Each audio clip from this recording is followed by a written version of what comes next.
And it's not just EMR. There's so many things that are hitting our immune system. This is just one more thing.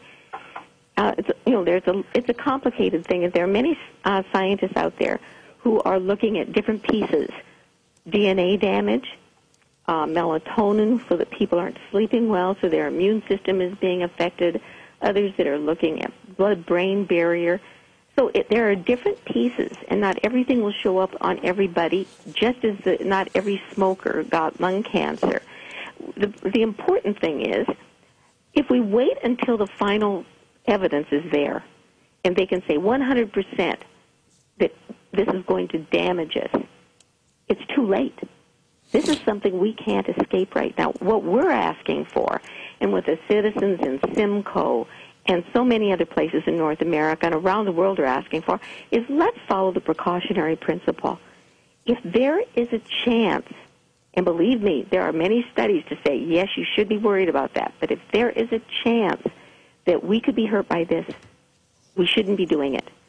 And as I think her name is Barb said, the vulnerable population, as according to scientists, are children especially, and they're developing until their late teens or early 20s. Their brains are developing, their bones are developing. They are the most vulnerable. Then we have those who already have immune systems that are impaired, for instance, from Lyme disease or fibromyalgia. Then you have the elderly.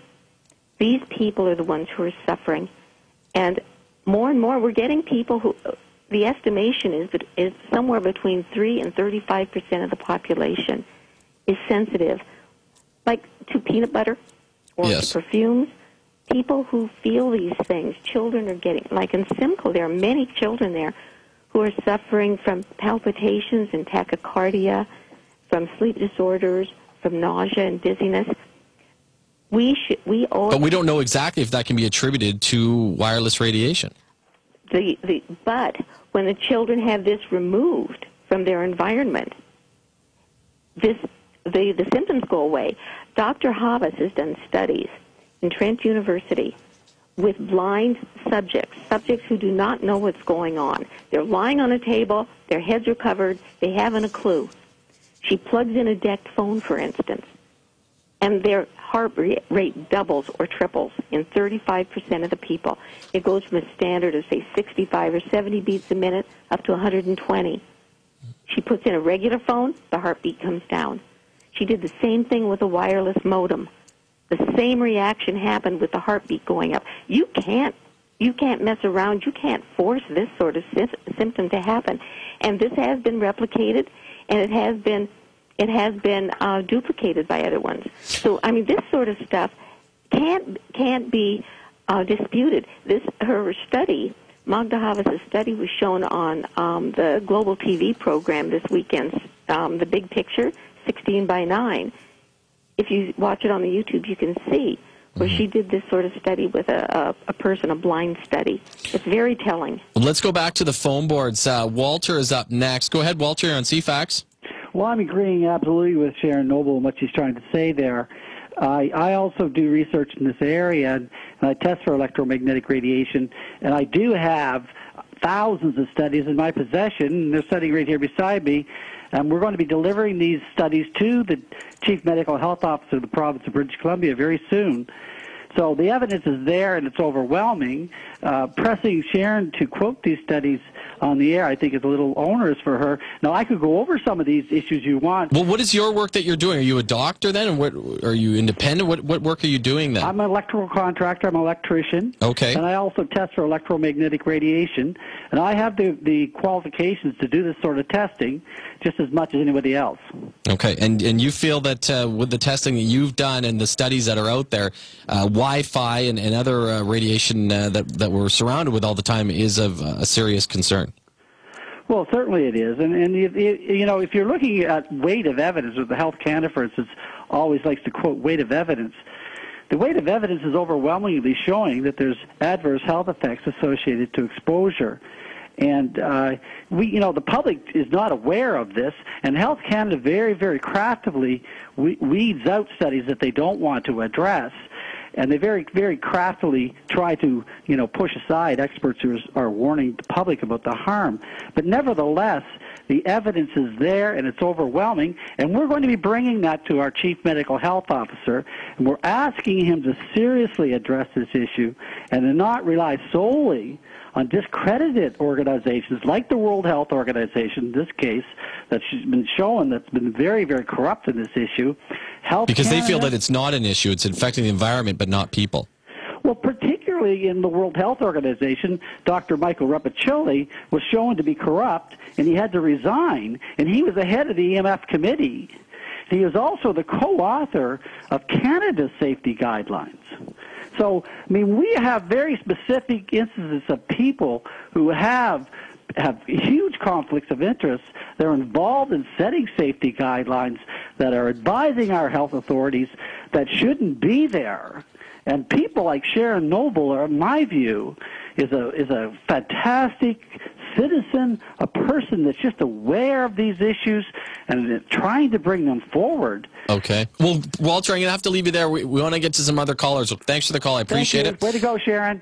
We're going to, Sharon, just hold the line. We're going to take a break here on Victoria's News Authority, and Karen will be up next on CFAX 1070. Dave Dixon on CFAX 1070. Talking with Sharon Noble, Citizens Against Unsafe Emissions. I knew this topic would elicit a great response. 250-386-1161. Star 1070 on your cell phone. A couple of open lines. Did you have anything to add, Sharon, on our previous caller Walter's comments? Yes. You mentioned that you haven't seen any studies. And as Walter said, there are thousands of studies. One of the most important one, and if anyone would care to look it up on the computer, it's called the Bioinitiative Report. It came out about 3 years ago, and it was done by about 16 scientists from around the world in response to governments like Health Canada saying that there are no studies. They went out, and these 16 scientists found over 2,000 studies that were done by independent scientists from around the world, showing different health effects, from exposures to radiation, from things like cell transmitters, cell phones, things like this. It's the very same type of radiation. They went back to the 1960s, and they were showing how our government and many governments knew that there were problems. They followed these studies. So if you want to go through and look at a report, it's at www.bioinitiativereport.com, I think. Okay. And it's over 2,000 studies. That's just one.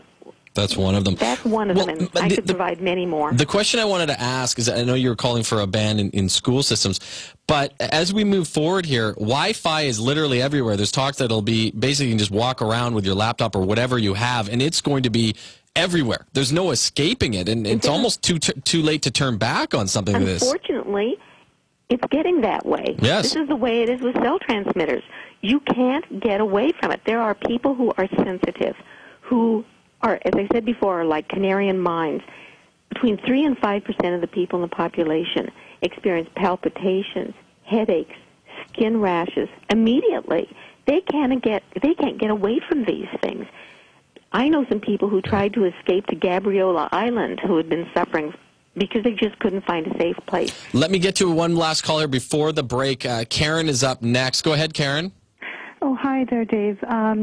I just wanted to jump in. When you talk about the fact that Wi-Fi is everywhere and it is inescapable, it has such a big bearing on my family right now. I have a 17-year-old son who we have discovered is extremely electromagnetically sensitive. It's taken us 4 or 5 years to figure this out after ruling out absolutely everything and seeing every doctor under the sun. And we have been able to prove without a shadow of a doubt in our own minds that is exactly what's happening with him by just the way he reacts when he's around these things and how much better he feels when he's away. I could go into great detail about it. So what do you do at home then? Did you get rid of Wi-Fi, no cordless phones, that sort of thing? Yeah. We had to get rid of absolutely everything in our house. Now, when he goes to school, it's a different matter. He is in grade 12. He did great over the summer after kind of clearing out his system, and he's back at school, and his health is tanking, to be quite honest, and we hope he's going to be able to graduate. But so this issue of Wi-Fi in schools is something that we can choose to do until we know what that it's proven safe, we take the precautionary principle and we don't allow it to happen until we know, that it's okay, which I don't think is ever going to happen. But in the meantime, my son is surrounded by thousands of cell phones at school and walk to school past cell towers. It has such bearing on his life right now that he's trying to figure out what he can do, as a career out in the boonies somewhere, because he's not going to be able to go to a regular university with the sensitivities he has and work in a regular office. Yeah, exactly. Well, Karen, I appreciate you sharing your story with us. We have to get to a break, but I appreciate that. Thanks for the call. Sharon, thank you for your time today. And if people want more information, they can go to causetm.ca, correct? Well, a better site, because unfortunately our webmaster's wife recently died. A better site is citizensforsafetechnology.org. And on a closing note, I would like to say, think fiber optic cable. That is the 21st century answer to Wi-Fi, and that's what they're doing in Europe. That's what we've got to do here. Thanks again, Sharon. I appreciate it. Anytime. I'd be happy to come on again. Well, it's a great topic. Sharon Noble joining us, Citizens Against Unsafe Emissions. We're going to continue with this topic after the news at 2:30.